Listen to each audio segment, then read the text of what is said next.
Hi friends, welcome back to our channel. ఈరోజు మన కిచెన్లో మన పెద్దల కాలం నాటి ఎంతో రుచికరమైన అండ్ అంతకుమించి ఎంతో ఆరోగ్యకరమైన ఒక మంచి టేస్టీ హెల్దీ బ్రేక్ఫాస్ట్ రెసిపీని చూపించబోతున్నానండి. దిబ్బ రొట్టె చాలా అంటే చాలా టేస్టీగా ఉంటుందండి. మార్నింగ్ టైంలో చాలా హడావిడిగా ఉంటుంది కదండి. బాక్స్ పెట్టడం, వంట చేయడం, అటువంటి సమయంలో ఇలా సింపుల్గా ఒక కడాయి రొట్టె వేస్తే టైం కూడా సేవ్ అవుతుందండి. టేస్ట్ కూడా చాలా చాలా బాగుంటుందండి. చేసినా కానీ సింపుల్గా చాలా తక్కువ టైంలో అవుతుంది. మరి లేట్ చేయకుండా ఈ సింపుల్గా చేసే దిబ్బ రొట్టెను తయారు చేసే విధానాన్ని చూద్దాం. ముందుగా ఇక్కడ నేను ఒక 4 గంటల పాటు మినప్పప్పును నానబెట్టుకున్నానండి. ఒక గ్లాస్తో తీసుకున్నాను. మీరు గిన్నె అయినా గ్లాస్తో అయినా దేంతో అయినా కొలిచి తీసుకొచ్చండి. నేను ఇక్కడ ఒక చిన్న గ్లాస్తో తీసుకున్నాను. ఇలా బాగా నానిందండి. 5 గంటలు నానబెట్టుకున్నాను. ఏ గ్లాస్తో అయితే మనం మినపప్పు తీసుకున్నామో అదే గ్లాస్తో 2.5 గ్లాసుల వరకు ఇడ్లీ రవ్వను తీసుకోవాలి.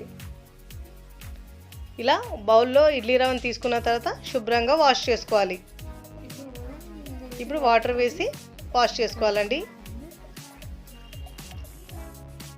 ఇలా బాగా వాష్ చేసుకున్న తర్వాత ఇప్పుడు వాటర్ వేసి దీంట్లో ఒక 5 నిమిషాలు పక్కకు పెట్టుకుందామండి, మనం పిండి రుబ్బే వరకు. ఇప్పుడు ఇలా వాటర్ వేసి పక్కకు పెట్టుకోవాలి. ఇప్పుడు ఇక్కడ మిక్సీ జార్ తీసుకొని ముందుగా నానబెట్టుకున్న మినపప్పు ఉంది కదా, ఆ మిక్సీ జార్లో వేసుకోవాలండి. వేసి మెత్తగా గ్రైండ్ చేసుకోవాలి వీలైనంత వరకు. ఇలా గ్రైండ్ చేసుకున్న తర్వాత ఈ పిండిని మనం ఒక బౌల్లో వేసుకోవాలి. మొత్తం పిండిని. ఫస్ట్ టైం నా ఛానల్ చూస్తున్న వాళ్ళు ప్లీజ్ నా ఛానల్ని సబ్స్క్రైబ్ చేసుకోండి, లైక్ చేయండి, పక్కనున్న బెల్ ఐకాన్ని ప్రెస్ చేయండి. ఇలా ప్రెస్ చేయడం వల్ల నేను పెట్టే వీడియో నోటిఫికేషన్ ముందుగా మీకు వస్తాయి.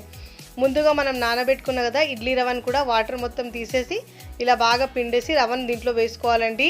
ఇడ్లీ రవ్వ కంటే కూడా మనం ఇడ్లీలకైతే పిండి ఎలా కలుపుతామో కొంచెం పలచగా ఉంటుంది, కానీ దీనికి మాత్రం కొంచెం హార్డ్గానే ఉండాలండి పిండి.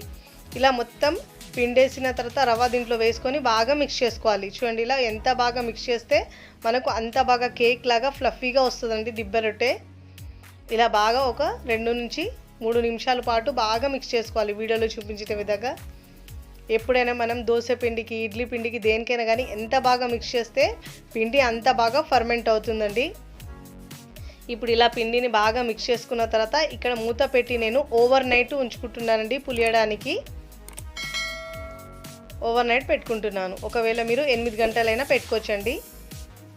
ఇక్కడ నేను ఓవర్ నైట్ తర్వాత చూపిస్తున్నాను. చూడండి పిండి ఎంత బాగా పులిసిందో, చాలా బాగా పులిసిందండి. ఇప్పుడు ఇలా పక్కకు పెట్టేసి మనం చట్నీ ప్రిపేర్ చేసుకుందాం. ఇక్కడ ఒక మిక్సీ జార్ తీసుకున్నానండి. దాంట్లో ఒక పిడికెరు కొత్తిమీర తీసుకోవాలండి. దీంట్లో పచ్చిమిరపకాయలు 2 వేసుకోవాలి. మీ టేస్ట్ని బట్టి యాడ్ చేసుకోండి. పల్లీలు నేను వేయించిన పల్లీలు 1 కప్పు దాకా తీసుకున్నానండి. చిన్న అల్లం ముక్క వేసుకోవాలి, 1 ఇంచు దాకా. చిన్న నిమ్మకాయ సైజు చింతపండు వేసుకొని గ్రైండ్ చేసుకోవాలి. కొద్దిగా వాటర్ వేసి మెత్తగా గ్రైండ్ చేసుకోవాలండి. ఇలా గ్రైండ్ చేసుకున్న తర్వాత చట్నీని మనం ఒక బౌల్లో తీసుకోవాలి. ఇలా ఇప్పుడు దీంట్లో రుచికి సరిపోయినంత ఉప్పు వేసుకోవాలండి. ఉప్పు, కారం మీ టేస్ట్ని బట్టి యాడ్ చేసుకోండి. ఇప్పుడు ఇలా తీసుకున్న తర్వాత పోపు పెట్టుకుందాం చట్నీకి. ఇక్కడ స్టవ్ మీద చిన్న ప్యాన్ పెట్టుకున్నానండి. దీంట్లో ఆయిల్ ఒక 2 టీ స్పూన్ దాకా తీసుకోవాలండి. ఆవాల, జీలకర్ర 1/2 టీ స్పూన్ దాకా తీసుకోవాలండి. ఇప్పుడు దీంట్లో వెల్లుల్లి ఏమో 4 నుంచి 5 దాకా తీసుకోవాలి. ఇక్కడ ఎండు మిరపకాయలు 2 తుంచి వేసుకున్నానండి. ఇక్కడ కర్రీ లీవ్స్ ఏమో 5 నుంచి 6 వేసుకోవాలి. ఇలా వేసి కొంచెం పోపు వేగిన తర్వాత ఇప్పుడు దీంట్లో ఒక 1/2 టీ స్పూన్ దాకా పసుపు వేసుకొని మిక్స్ చేసుకోవాలి. ఇలా మిక్స్ చేసుకున్న తర్వాత బౌల్లో వేసుకోవాలండి పోపు. ఈ చట్నీ చాలా టేస్టీగా ఉంటుందండి. మనం దోశలో, ఇడ్లీలో, దేనిలో తిన్నా కానీ సూపర్గా ఉంటుందండి. ఇప్పుడు మనం దిబ్బ రొట్టెని చేసుకుందాం.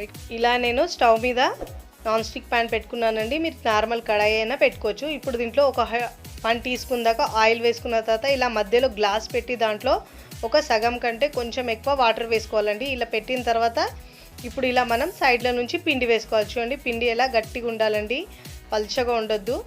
ఇలా మొత్తం వేసుకున్న తర్వాత పిండి ఇలా మధ్యలో మనం గ్లాస్ పెట్టడం వల్ల లోపల వరకు బాగా ఉడుకుతుందండి దిబ్బ రొట్టె.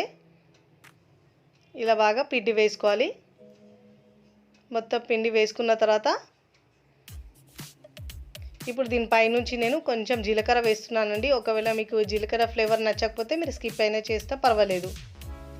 ఇక్కడ నేను వేసిన తర్వాత మూత పెట్టేసి ఒక 20 నిమిషాల పాటు మీడియం ఫ్లేమ్లో ఉడికించుకోవాలండి. చూడండి 20 నిమిషాల తర్వాత నేను కొద్దిగా చల్లారిన తర్వాత చూపిస్తున్నాను. ఇలా మధ్య నుంచి గ్లాస్ తీసేసుకోవాలండి.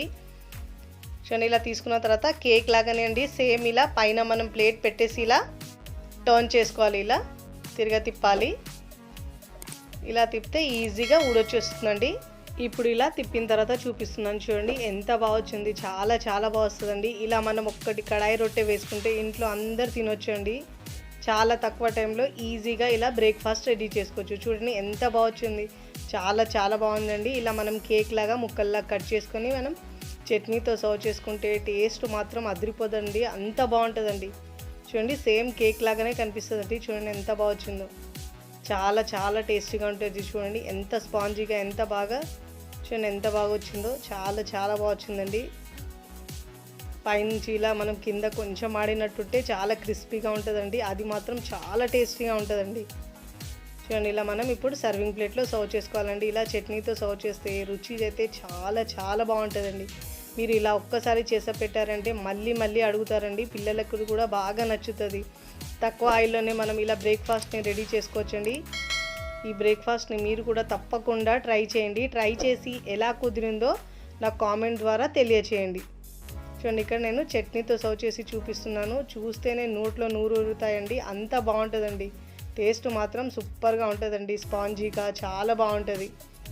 వీడియో నచ్చితే లైక్ చేయండి. ఫ్రెండ్స్ ఫ్యామిలీకి షేర్ చేయండి. మరికొన్ని టేస్టీ సింపుల్ క్విక్ రెసిపీస్ కోసం టీ కిచెన్ని సబ్స్క్రైబ్ చేసుకోండి. Thanks for watching.